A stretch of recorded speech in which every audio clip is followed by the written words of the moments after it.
Welcome to Sports Scope, the most influential sports talk show in the nation.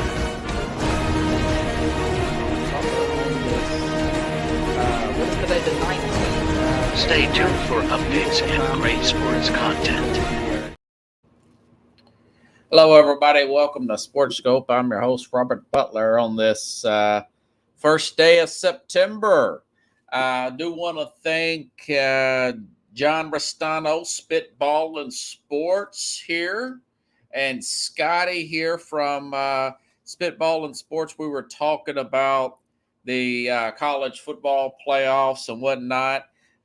Thank you for having me on the program, guys. And Carlos just told me in a text I just now called that he might not be able to make it on tonight, which is fine. I do got one story to talk about. If he does not be able to make it on, then and if he doesn't, I'll have to cut the show short because this is a late notice here. Now he's saying he should be okay. So okay. He said he's in line at some type of game or something. So we'll go ahead and get our first and only break out of the way, and then we'll hit the ground running here on Sports Scope. Hello, Sports Scope followers. The program has seen tremendous growth since going 5 days a week. I just wanted to thank everybody for your cash contributions and sharing the program with friends and families. Just a reminder, if you want to contribute to the program, go to the Cash App, the cash sign, and Sports Scope. There are other ways to contribute to the program listed at the bottom of the screen. If you want to advertise on the program, go to Sports, that is Sports with an S, another S, Scope, SKOPE, at gmail.com, just like it's listed at the bottom of the screen. Thank you and enjoy the program. All righty, I'm still waiting on Carlos to come up here. I hope everybody's having a good week here. Pickles, it's first day.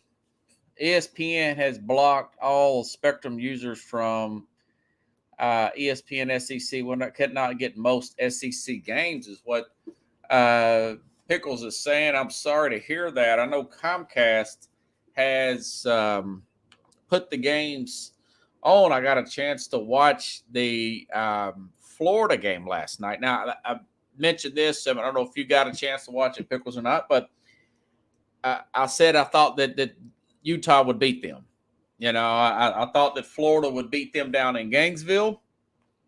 And the flip side, I thought that Utah would beat them up there in Salt Lake City, University of Utah. I did not know that they played in the city. So that's probably the football team of the city. I mean, they don't have a pro team. They got the Jazz, which, man, they've been good over the years, especially during my time growing up with John Stockton and Karl Malone.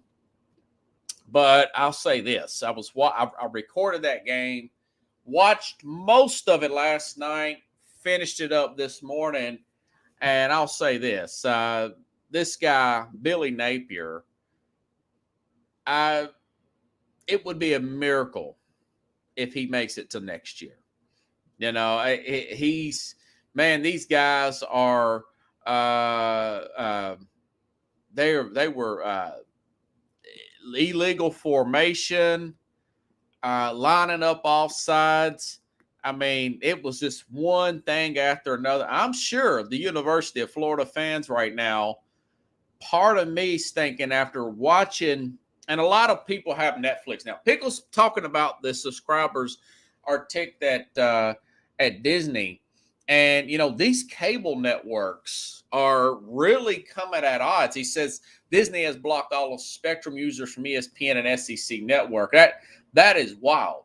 You know, more and more people are getting becoming at odds, per se, with these cable networks, and which brings me to my next point, that this Swamp Kings documentary, going back to University of Florida,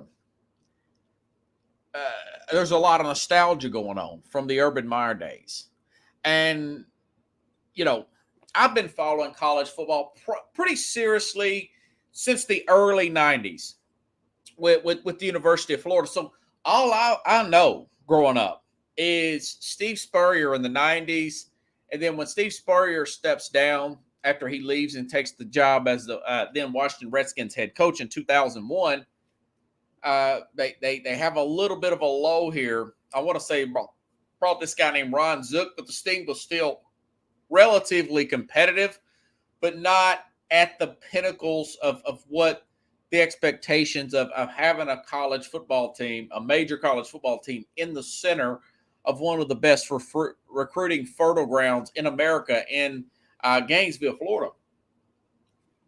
Having such just excellent players right in the middle of probably the recruiting capital of the world for the country for college football, in my opinion, and in the state of Florida. And then, of course, after Ron Zook, then you have a guy like Urban Meyer, 2 national championships.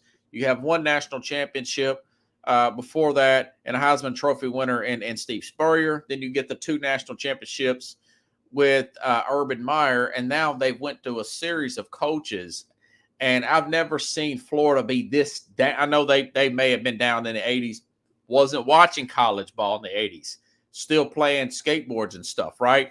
But once we got up, this Billy Napier guy, I mean, he seemed like a nice guy, but nice guys finish last sometimes, I'm telling you. This team was beat by Vanderbilt last year. This team was blown out by Oregon State. Now, we found out Oregon State's got a pretty good coach, too. 30-3 last year.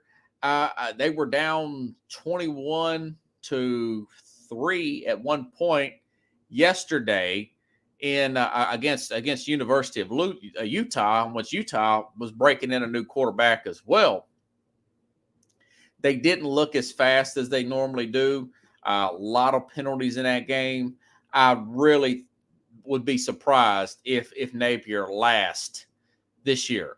Throughout this year, I don't think they'll fire him in the middle of the season. But if he coaches in 2024, at this point, it'll be a miracle. I think they play teams like Tennessee this year. I think Tennessee, even in Florida, should beat them decisively this year. I never thought I would say that about Florida, because Florida's always had their number. Tennessee's always been looking up to Florida. They've always had to play over their head to beat them. It's kind of a psychological thing. But this is the worst Florida team I can have seen since ever, really, ever. I mean, if you go back to the games they lost last year, losing to Vanderbilt, they lost to Kentucky, lost to Tennessee, lost to Oregon State. They haven't won a road game. Brett Murphy says they haven't won a non-conference road game in a long time, 20-something games. And then the flip side, you look at University of Utah. They've won 25 out of 26 pickles, 25 out of 26 home games there. So I don't want to take too much away from what because I did bet that game, you know. Check your, Carlos, check your email there, friend, but I'll send you another one here if you want me to. But I think it should be, Carlos, check your Facebook, actually, buddy. And it should be in your email, Carlos. If it doesn't, send me another message and I'll bring it back up to you. But anyways, I just think that Billy Napier with Florida and Brett Venables. Now, maybe Venables tells me something else, but I know they've recruited well at Oklahoma, this particular oncoming class. But I look at how lost they looked last year when Lincoln Riley gave him a well above average team.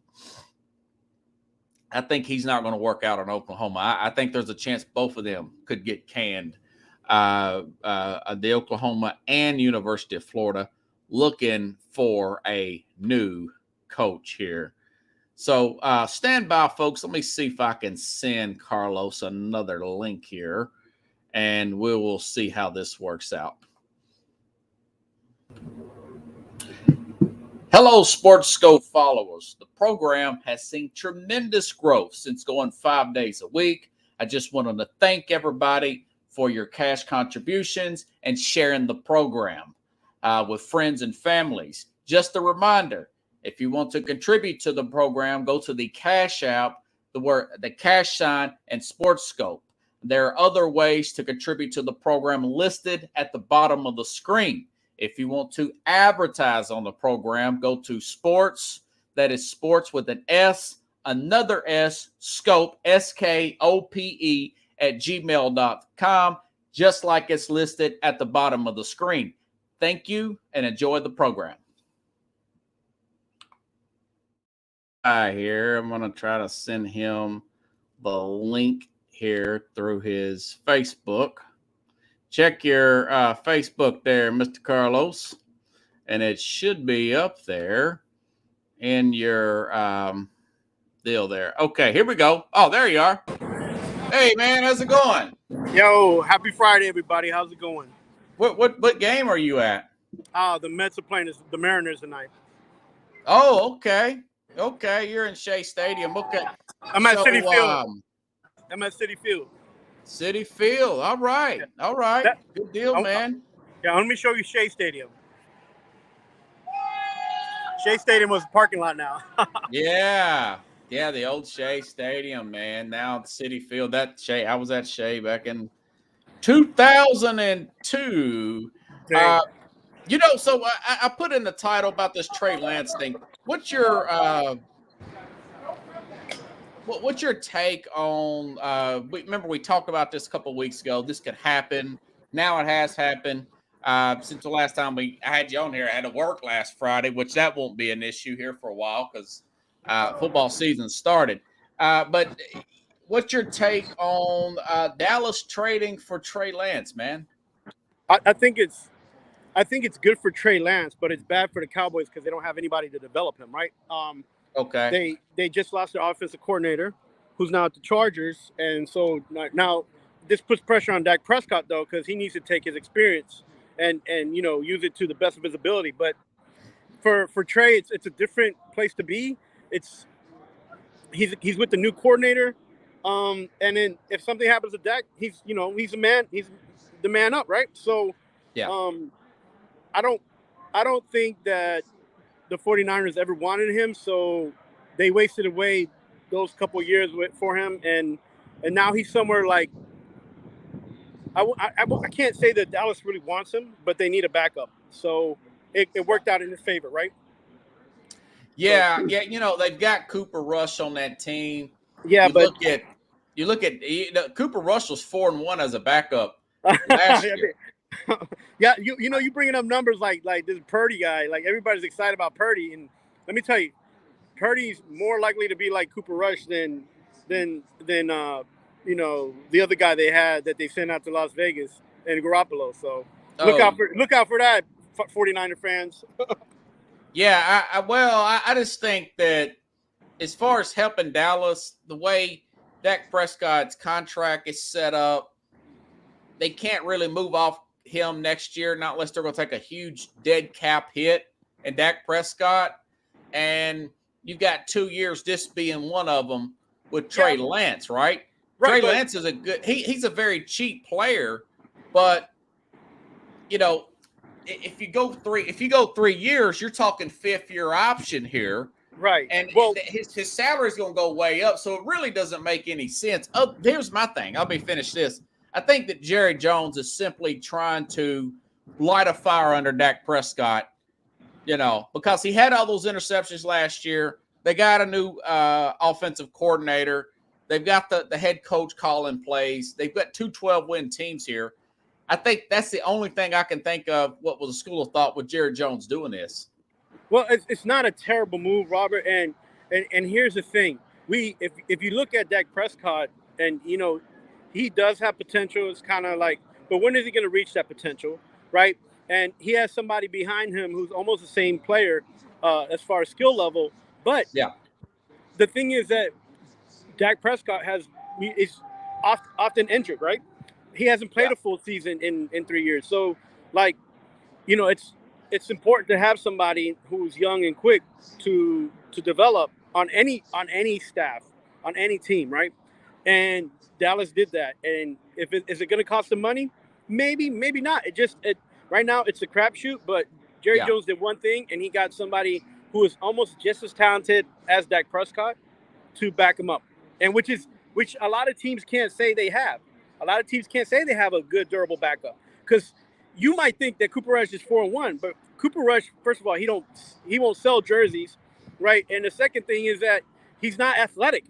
He's got good pocket presence, and but he can't throw far. So now with Lance on the team, you can run the ball with him. You can throw the ball further than Cooper Rush can throw it. So you have skills there that are available for him to develop. The problem that Dallas has with this pickup is that there's nobody there to develop him, and they better find somebody quick, and they better find a way quick, because if Dak Prescott goes down, Trey Lance is your quarterback, and it's not Cooper Rush. Yeah, it feels like a knee-jerk reaction from Jerry Jones. They didn't really – it sounds like he didn't think it all the way through. And I've been praising him here lately, and then Jerry Jones goes back to being Jerry Jones, doing some of these crazy moves like this. They're still on the hook for about $6 million. I think this is probably one of their best teams since the 93 team, 93, 94. Well, since their 90s leftover players from Jimmy Johnson, man. And if you see the pattern, Robert, though, the pattern for Dallas is that they're trying to do what a lot of successful teams are doing, kind of like Kansas City, is like have young bodies and have depth with young bodies, right? So he's trying to go on that trajectory, and he makes some weird moves sometimes, but that's Jerry Jones for you, man. That's the Dallas Cowboys, man. Yeah, I don't really like the move. Honestly, I just think it's more of a headline grabber. I would have rather for them to make a bigger move and go after Chris Jones, the defensive tackle for Kansas City, who's holding out, have a really dominant defense, play field position, trying to win a Super Bowl that way. But but if that goes down, you think Cooper Rush can take the Dallas Cowboys to the Super Bowl? Well, he beat Cincinnati last year. His only loss was to Philadelphia. Philadelphia ended up going to Super Bowl last year. They were a pretty talented team last year, contrary to what people may think. So Rush is not that bad a player. I'm not saying that he's bad. I'm saying that his skills are limited. And if you think about being one of those teams that want to be in a Super Bowl, you have to have quickness at the quarterback position. It doesn't mean that you can't make it. It just means that you're more likely a team that has a quarterback that's mobile than not, right? Well, that was one of the knocks on Trey, though. Or a team that has a great offensive line that gives your quarterback time to throw the ball. So it's either or. Yeah, they got a good – their offensive line is – Jim Jeffcoat says he thinks they're better than they were last year. They really hit a home run with a player they drafted at tackle there. I think they moved it over to right tackle. He played some left tackle. He's a second-year player there. But my thing is, Lance, the knock on him, he's not as athletic as they originally thought he was, No, I mean, I think that's a bunch of hoo-ha because the 49ers didn't want him and they didn't know what to do with him. Because it didn't fit. Yeah. It didn't fit what Shanahan wants to do. And if Shanahan doesn't feel like you're what I want to do, then he. I know you're a big Cal Shanahan fan. No, I mean, like that's why he threw Garoppolo under the bus. He threw Garoppolo under the bus, and now Garoppolo's in Vegas. So like, people are not gonna stay and play with a guy either. Like they, if you don't think your stuff stinks, you got to wake up, because this is like NFL football. Everybody's gonna catch your game. Once it's nothing new, man. Like there's a reason why he's only been in the Super Bowl a few times and not every year. So. Yeah. Well, it is what it is. We'll see how it plays out. They do have some depth at quarterback. Looks like they're going to keep 3 quarterbacks because they haven't made any cuts with as far as Cooper Rush or anything. Cooper Rush is still on there. It's only a 4th round pick. It's not the end of the world for Dallas. He's only a $900,000 hit this year. Maybe it works. Maybe it does light a candle under Dak Prescott. He cuts his interceptions in half, and they get to an NFC championship, maybe even a Super Bowl this year. Because they've got the kind of talent around them to do it. And, I'm not a big Dallas lover. I'm just calling it like I see it. When they're bad, I'll say they're bad. If I say they're good, I think they're good. I think they are good. They did good by getting rid of a lot of their contracts. They got rid of Zeke They did good in Elliott. their draft. They did good in their draft. So, and I think again the Trey Lance pick is not bad for them because now it gives them an opportunity to still be in the hunt if anything happens to Prescott. Yeah, that's a good way to look at it. And maybe Prescott will play more condescending. He will play with less recklessness and remain healthy. I like Prescott, and I hope he stays healthy, and I hope he plays the whole season. But hoping is one thing, and reality is another. And the reality for the last few seasons is that he don't play the full season. So he missed 5 full games practically last year. So 5.5 actually. I think he missed half of that opening against Tampa last year, and 4-1 with Cooper Rush there. So. Hey man, I don't know if you heard all the show yesterday. I think that switching gears to college football, I think here in Nashville, the University of Tennessee, they play tomorrow at 11 a.m., 12 p.m. Eastern. I actually think that this Joe Milton's going to win the Heisman, the first Heisman in my lifetime from the University of Tennessee. I really do. I think he's got the right system, man. I don't know, man. Do you have any players that's sticking out in your head that you think may win the Heisman this year? I think that Washington quarterback might have a shot at it. Yeah, he's a flashy guy. Michael Penix, yeah. Yeah, Penix, and that's my dark horse. There's usually a USC player, right, from either the So it's very rare for a player to win it twice. Caleb Williams. I mean, Archie Griffin did it in 1974 and 75. Yeah. I mean, I think he'd just be on the back, though. But it's gonna be a new season. It's this new season. It's gonna be great, man. There's gonna be a lot of other guys to look at. Penn State might have a couple players on the team that could do some damage.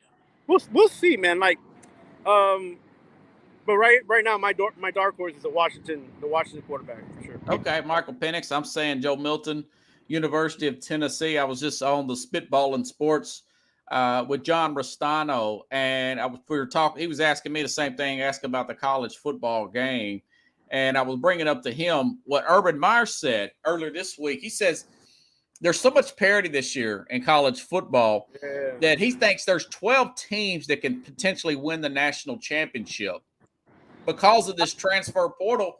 We've been talking about this on and off for weeks. I don't really have a clear-cut favorite in my mind. I mean, I picked Alabama, but I don't have a clear cut. There's not an overwhelming favorite. I don't care what people say about Georgia. They've lost 25 players over the last 2 years to the NFL draft, and they haven't recruited. They haven't had the top class in the last 2 or 3 years as well. So, yeah, and I think the biggest loss for Georgia, and I said this quite often, and because I just got respect for the guy who didn't quit and was persistent. You lead a guy like Stetson Bennett because he moved on to the NFL. Yeah, you lose a guy like that, man. That 25 years old too, very mature in some ways. In some ways, that's a huge part of like your esprit de corps, your team spirit, like your teamwork. Like that's a huge part. Like, so how do you replace that? And I hope these kids, some of them got it in them, but it's yet to be seen, right? So, they lost these guys to the NFL. Their quarterbacks, is he going to be better than Stetson Bennett? Right.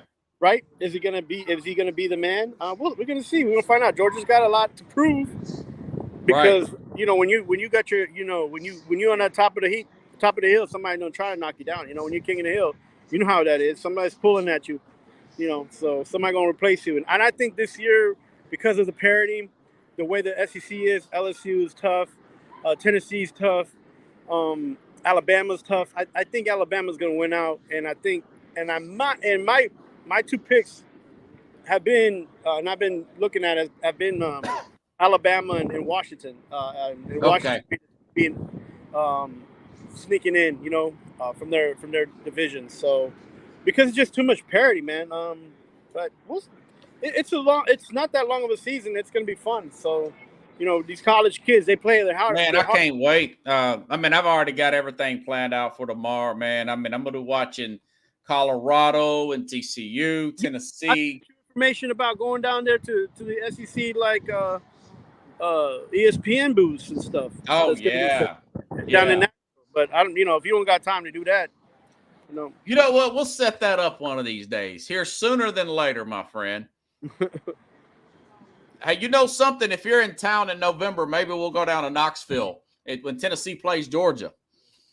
Woo! Put up a booth there, do a show from there, something like that. We won't run through Austin because you know how he's full of crap. He knows what he's talking about. But you know what? I'm going to go over and look at that schedule. It's funny you mentioned Washington because that guy can throw the ball all over the place. I watched him shred Michigan State last year. Yeah, that was my eye opener when they played Michigan State. Yeah, he was balling out there, wouldn't he? He did hit. See, they play on the West Coast. They kind of fly under the radar. Yeah. So Utah beat Florida before you got on, Carlos. Not to switch the subject, but I was telling the audience here. I think this Napier for Florida. I think this is the worst Florida team of my life. So I've been following them since like '91, man. Since Spurrier. Yeah. Well, you got to be careful with Florida. They're gonna always have one or two stinkers. Like the last 10 years, they've always had one or two stinkers. So even Urban Meyer had one stinker or two. If you watch the Netflix, you'll see. Yeah, it's good. It's good. King of the Swamps is a good show, guys. Swamp Kings. But don't give up on Florida Gator fans. They know, and those who hate Florida, they know. Yeah. If you're a Tennessee fan, you want to tell the Florida Gators not to give up on Napier, keep him there, so Tennessee can keep put off a winning streak. We hope Tennessee too. Like the SEC, these teams, man, they got a lot of high hopes, but now Tennessee could lose to them because it is down in Gainesville. Yeah, they're the Swamp this year. But, okay, here's the Washington Huskies schedule. Tomorrow they play Boise State. That means, no, never mind. Tulsa, they play at Michigan State. Now, Michigan State, very proud team under Mel Tucker. I could see them having a big bounce back year this year. They got to be careful there. They got Oregon at home. They got to play at Stanford and at USC. USC is going to be a really good team there, I'm trying to see if they played USC last year, and I do not think they did. Washington. They lost to UCLA last year as one of their losses. Lost to UCLA, yeah. Yeah, and I'm trying to find their other loss here. And, Oregon State's really good. They barely beat Oregon State. They've got to play at Oregon State.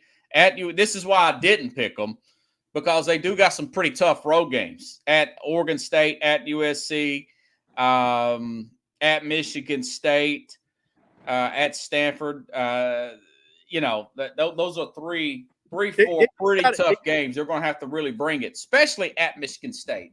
Yeah, like those bigger games, you're going to see lower scores because you're going to see those teams compete. So as long as they get, they're on the top end of that, they'll be okay. They'll be in the playoffs. I think, because that team, it just looks like it's been sort of coming up. And I've been mentioning to Keith for the last 3 years, man, what's going on in Washington? Why can't they, what are they missing? And they got a mix of players due to the portal. They got a mix of they got a decent mix of coaching staff up there. The administration's helping them out there. Like, everything's going good for the Huskies, and we might see them in the mix. Who knows? Yeah, they're 11-win team last year, and they got 15 starters coming back, 15 out of 22. That's pretty good. Oregon's got 16 players with Bo Nix, who's played probably for the college football for about 10 years. Bo Nix is older than I am, isn't he? He's got me and you by a couple months, But Oregon, they do play Washington, but Washington's off that bye week. So actually, both are off of bye. That's going to be a great game. October 14th. Keep that in mind. October probably be in the middle of the night. But Oregon at Washington, that'll be a good game right there. Both teams off by weeks. Now Washington's got the edge they've got because it's at Washington. So Yeah. these are two teams that I would think an Urban Meyer, going back to what he said, which I don't disagree with, they could possibly make the playoff. You got 12 teams here. Yeah, I think Washington State, they would be two of them close with USC. He said 12, but it might be 14 or 16, Robert. Like, yeah, because the thing is that everybody's like, even if Colorado wants to get in the mix and they got getting 10 wins in there, if Deion Sanders gets them, stampeding the right way, they can make some noise. A lot of those conferences are top heavy, right? They have one or two teams that are great, and then the bottom is what doesn't help them out to create that competition they need to stay mind and ready for the next week. So I mean, that's the problem. That's what parity brings, as top conference teams, and then the lower end is, they're mushy, wish-washy. Yeah, I was talking about this with Al Borges, that this transfer portal has really leveled things out. I was telling him maybe this is why Alabama hasn't been so dominant, because other teams are being able to get these 5-star guys after they're not making the starting quarterback with another team, or same thing for an offensive lineman or a tight end or whatever, Yeah, and here's the thing. Like, I don't think it's that Alabama hasn't been able to come out looking pretty. It's that they're not finishing those games. They're not blowing people out. These games are too close for them. Yeah. And then you could tell when those recruiting classes are when the injury hits them. When Mechie went out, and when some of these players go out. Oh yeah. You got a good memory, man. Yeah, Mechie. Yeah, they plays with Houston now. Yeah, and so when those big time players go out and you don't have the depth, you could see and you could feel Saban's face. You could feel the pain. Like, man, this is going to be a close game, and I don't want it to be close. He wants to beat people out. He wants to, but you got to have depth again. You have to balance. And Alabama, as much as they recruit and have 5 stars, they can only have so many of those guys on both ends of the team, right? So, yeah, it's tough, man. And a lot of those guys that have that was depth. The next season they leave because of transfer portal, right? So. Yeah, I mean, my Final Four. Yeah, I mean, I've got Clemson. I think people still kind of sleep. Man, that's part of football now. Yeah, Clemson's got all their tough games are at home this year, other than Miami, and they're playing Miami off a bye week. Yeah, I don't have too much faith in the ACC. Those teams, those top heavy teams, they put themselves out too far. Yeah. Their schedules, like, they get like really, really, mid-level colleges, and then they go really high, and their scheduling is not good. It doesn't favor them a lot of times, so. Yeah. I threw in Florida State. There's some people to pick in Florida State to make it. They're one of those outside possible teams in. That Jordan Travis, they got a quarterback very talented as well down there. They got a big game. Now, I think LSU's the better team. We'll find out. They play Sunday, LSU and Florida State. But some people are saying Florida State is another one of those teams that can slide in that Final Four. Yeah, I mean, I think LSU – I think from the SEC, you're going to see like LSU, Alabama, and Georgia come out. I think Tennessee will lose that battle in that retrospect as a team that they'll be a bubble team. Yeah. I think because of what happened with the transfer portal, and they lost a lot of players in the draft as well. So, I mean, I hope that the younger players can come in, but I don't see enough depth on that UT team. It's not. I don't feel like it's balanced this year, but who knows, right? They got to play the game at the end of the day. Yeah, I think they'll probably lose 2 games, but I think Monroe will have Milton, excuse me. Monroe's the guy that's going to be starting for Alabama. Nick Saban finally named a starting quarterback. It's 11th hour.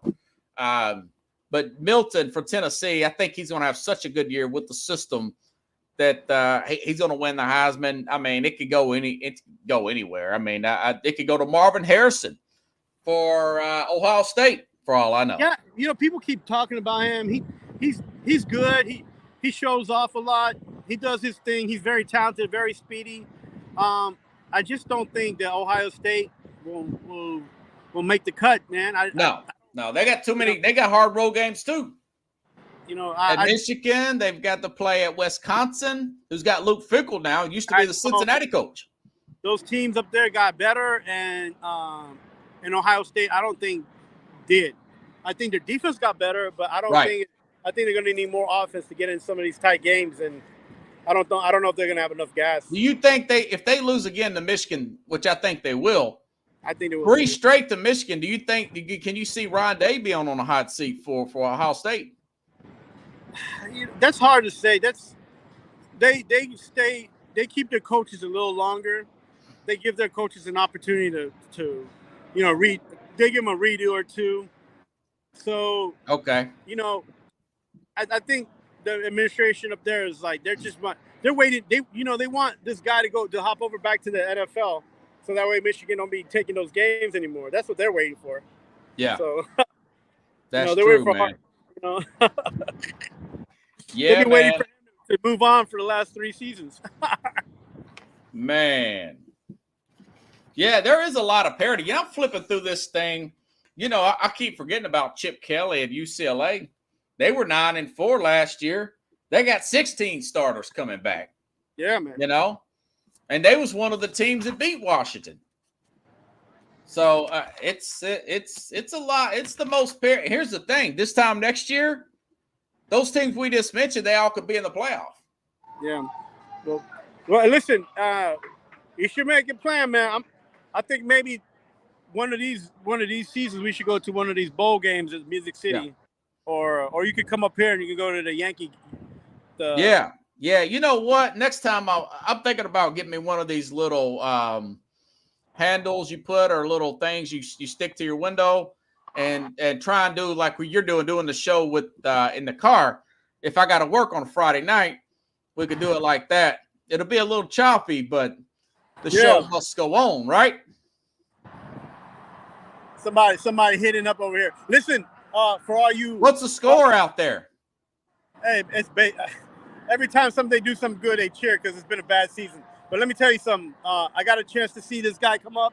He got a hit tonight, Ronnie Mauricio. Okay. He's been in the minor league system for like about 3 to 4 years, and they finally brought him up, and he got his first hit as a Major League Baseball player. He's on the field right now, so good, positive things coming out of this game. So maybe not an opportunity to be in the playoffs, but you got to look for the brighter things for these baseball teams. So. Yeah, apparently it's bottom of the 6th. Mariners up 1-0. Yeah. So you're not missing nothing, man. Nah, just a bunch of popcorn that my kids are eating up. Who's pitching tonight? Do you know? Yeah, so Kodai Senga is pitching. Oh, okay. Well, the Braves won last night. They're playing really well. Beat the Dodgers. So getting close to October, man. Woo! Look like the team to beat. In New York, it's starting to feel like it. So. Pickles wanted to make sure and remind me that Braves beat the. Yeah, Brave. A guy I'll work with, guys, Carlos Pickles, Ron from work. He said Mookie Betts hit a home run, and he bet that and won $350 off Mookie Betts hitting a home run. But Pickles says Acuna, he placed those prop bets on FanDuel. I do them sometimes, not like that though. Ron Acuna hit a grand slam. Braves win. I don't bet, but I'd sit there and I'd be like, a guy walks up the bat and I'd be like, he's gonna get hit. And the guy's like, no way. And so then I'd be like, oh, Pete's gonna homer, and they'd be like, no way. And then a couple of times I did that. There's guys that I sit next to in the seats that I have, and he's like, hey man, who's gonna hit today? Who's gonna home run? So he could click on his phone and his FanDuel. Try to get some extra cash. I've been making people a little bit of money. He had 2 home runs. Yeah, my friend Ron Pickles, he had won 300. He was all in a good mood. I told him I was excited because I won $10 off of Utah covering a 3.5 against Florida. They beat Florida up there. college football is tough to get those bets and those parlays, man. It's tough, but yeah, that's why I usually do the parlays. I just bet against the spread.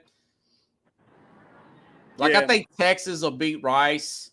They'll cover that 40, and everything I read, Alabama usually covers early in the season against these low end opponents. They got to play MTSU.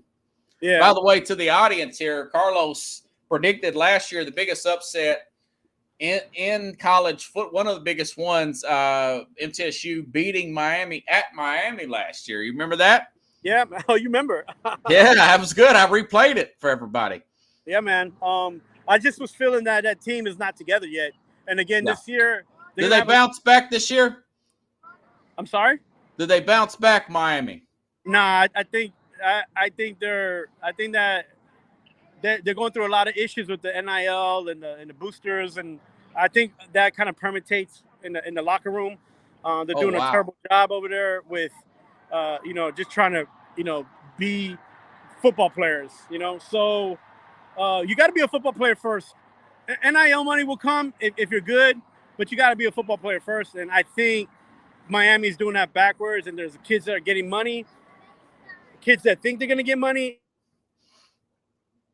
A bad perspective there. So yeah. I think Rubio might have like one more season, and he might just leave. It's just a bad situation. Yeah.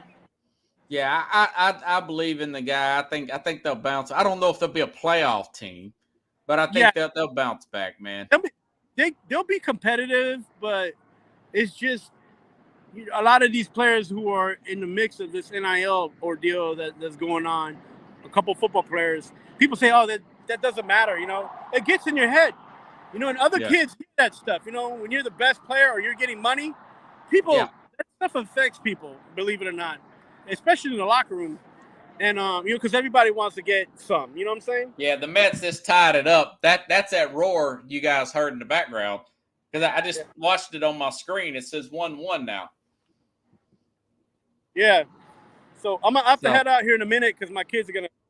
Yeah, I hear you, man. Well, thanks for coming on the program. So, who's your champ? You said Alabama. Who are they beating in the national championship game?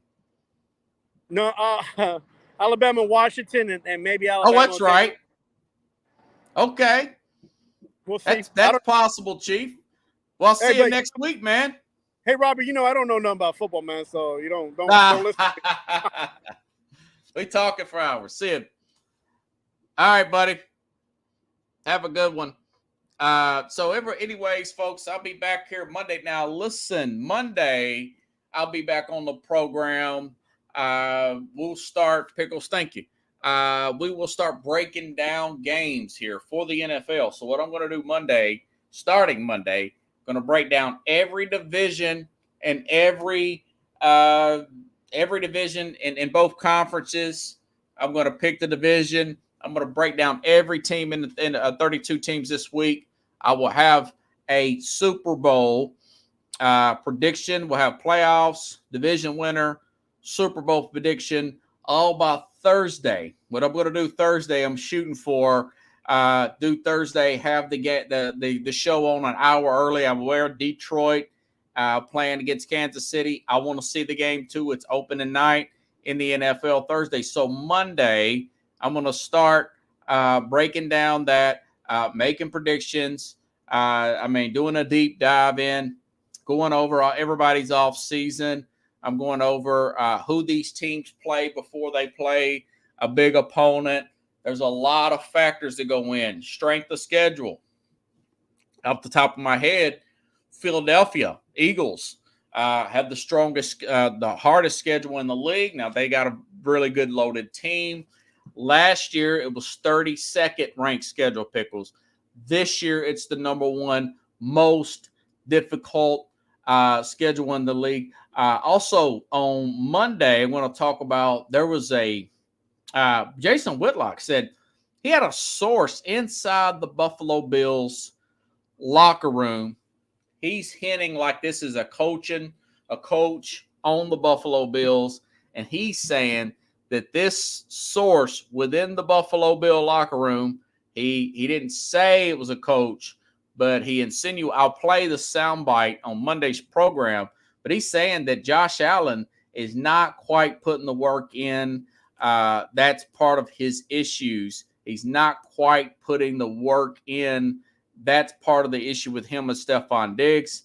That Allen, he got a lot of blowback from Buffalo fans about that. They saying he's a hard worker, but he's not Peyton Manning like work. He's not Tom Brady like work. So I'm going to look into that next week. That could be something else that can play in the demise of this Bills team. I like to see the Bills do well. I was just on John Restano's show. He's out in the Niagara Falls area, Buffalo area. I picked them last year to win it. But